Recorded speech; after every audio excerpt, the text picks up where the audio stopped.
Assalamu alaikum. Bonjour à tous. Aujourd'hui, je me permets de publier une vidéo sur un sujet qui concerne toute la communauté musulmane. Ce sujet concerne les boissons de la marque Coca-Cola Company. Alors je parle bien évidemment de Coca-Cola, Fanta, Sprite et toutes les autres boissons de la compagnie. Disons-le sans détour, dans le Coca, il y a de l'alcool. Et ce n'est pas une information étendue par un frère qui l'a entendu par un frère, qui l'a entendu d'un cheikh, qui lui-même la tient d'un autre cher, ami d'un scientifique qui travaille dans une société en étroite collaboration avec la firme Coca-Cola. Non, l'information vient directement du service consommateur de Coca-Cola et elle ne date pas du siècle dernier, elle date du mercredi 11 juillet 2007. En réponse à l'un des lecteurs du site Alkez qui a eu la bonne idée de contacter Coca-Cola Company, puis de scanner la lettre qu'il a reçue, le service consommateur de Coca-Cola écrit noir sur blanc. C'est avec plaisir que nous vous confirmons que la boisson rafraîchissante sans alcool peuvent contenir d'infimes traces d'alcool provenant des arômes utilisés, entre parenthèses, des supports d'arômes. En effet, la quantité d'alcool présente dans nos boissons est toujours très faible et en tout cas toujours inférieure à 1,2 degré d'alcool présente dans nos boissons, soit 1,2% en volume. Seuil réglementaire pour les boissons sans alcool. Coca-Cola et les boissons de la même marque Fanta, Sprite contiennent de l'alcool ou peuvent contenir de l'alcool. Et même si le service client s'efforce de minimiser les choses en parlant de traces infimes, il avance un chiffre qui rend impossible toute objection. La quantité d'alcool peut atteindre 1,2% en volume. Autrement dit, une bouteille de Coca-Cola de 1,5 litre peut contenir jusqu'à 1,8 centilitres d'alcool. Vous imaginez? Et on sait très bien qu'il y en a qui sont accros au Coca-Cola. Ce chiffre va leur donner des idées de tout l'alcool qu'ils ont pu avaler. Alors si on fait la conversion entre la quantité d'un pack de bière, on a en effet vite fait de remplir des canettes de bière de 1,8 centilitres d'alcool. Alors plus sérieusement, ce qui m'a poussé à enregistrer cette vidéo, c'est le comportement de certains soi-disant musulmans. Il suffit d'ouvrir les yeux, d'aller dans les commerces et de voir si les musulmans vendent effectivement cette boisson. Et comme le disait un ami dans une autre vidéo, quand vous allez au supermarché, ouvrez les yeux, regardez, la communauté musulmane ne boit que du Coca-Cola. Et alors ce qui est le plus important, c'est que quand vous allez dans une mosquée, qu'est-ce qu'on vous sert? Du Fanta et du Coca-Cola au sein de la mosquée. Alors, à part le fait qu'il y a de l'alcool, sachez que boire du Coca-Cola, c'est financer, je dis bien, aider le gouvernement israélien à tuer chaque jour des Palestiniens. Vous imaginez le nombre d'argent que vous avez pu donner dans votre vie à la compagnie Coca-Cola. Pour ma part, il est inconcevable de donner 1 centime à Coca-Cola ou à toute autre société ou entreprise sioniste. Sachant qu'un jour je vais passer devant Allah Azza wa Jal, notre créateur, et qui me posera la question: as-tu aidé les sionistes à tuer des frères musulmans? Que répondrai-je à ce moment-là? Non?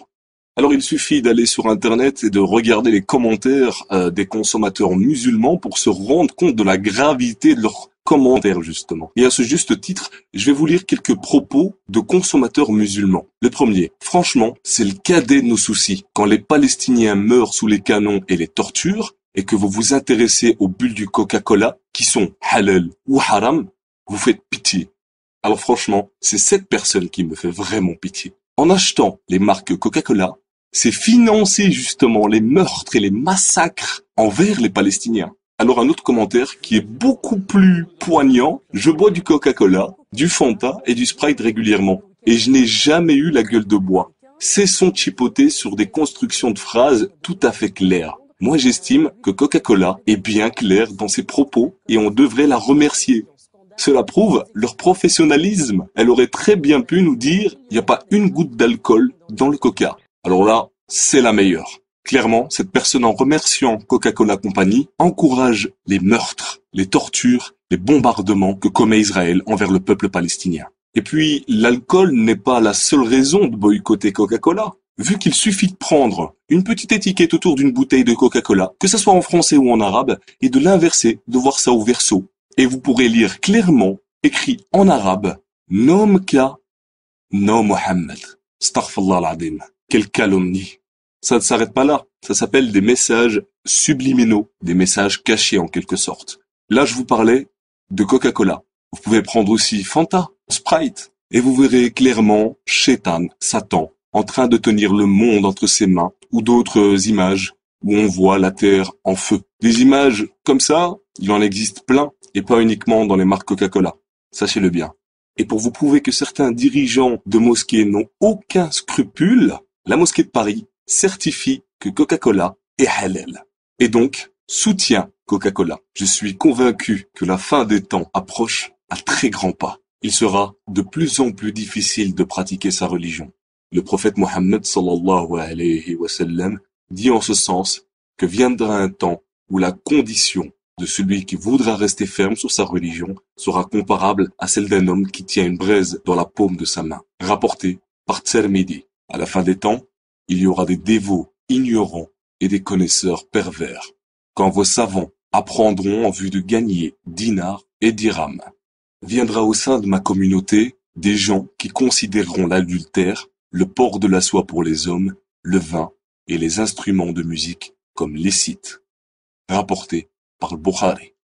Salama, qu'Allah l'agrée, rapporte que le messager d'Allah sallallahu alayhi wa sallam a dit: viendront après moi des émirs dont vous agréerez certaines choses et réprouverez d'autres. Celui qui les réprouve s'est innocenté, et celui qui les désapprouve est préservé. Mais le péché ne touche que celui qui les agrée et les accepte. Les compagnons dirent: ne devons-nous pas les réprouver par l'épée? Il répondit: non, tant qu'ils accomplissent la prière. Muslim. Nafi rapporte que lorsque les habitants de Médine dénoncèrent le pacte d'allégeance à Yazid ibn Muawiyah, ibn Omar réunit ses domestiques et ses enfants et dit: j'ai entendu le messager d'Allah sallallahu alayhi wa sallam dire: on dressera un étendard pour chaque traître le jour de la résurrection. Et nous avons prêté serment d'allégeance à cet homme conformément à l'allégeance légiférée par Allah et son messager. Je ne connais pas de traîtrise plus grande que de prêter serment d'allégeance à un homme conformément à l'allégeance légiférée par Allah et son messager. Je ne connais pas de traîtrise plus grande que de prêter serment d'allégeance à un homme conformément à l'allégeance légiférée par Allah et son messager, puis de le combattre. Et aucun d'entre vous n'a dénoncé ce pacte ou n'agrée cette dénonciation sans qu'il n'y ait une rupture totale entre moi et lui. Al-Bukhari. Chers frères, chères sœurs en islam, je vous conseille vivement d'aller faire vos propres recherches. Comme je dis souvent, une info vérifiée par soi-même vaut 10 000 infos. Barakallahu fikoum. Je vous remercie. Jazakum Allahu khair. Assalamu alaikum.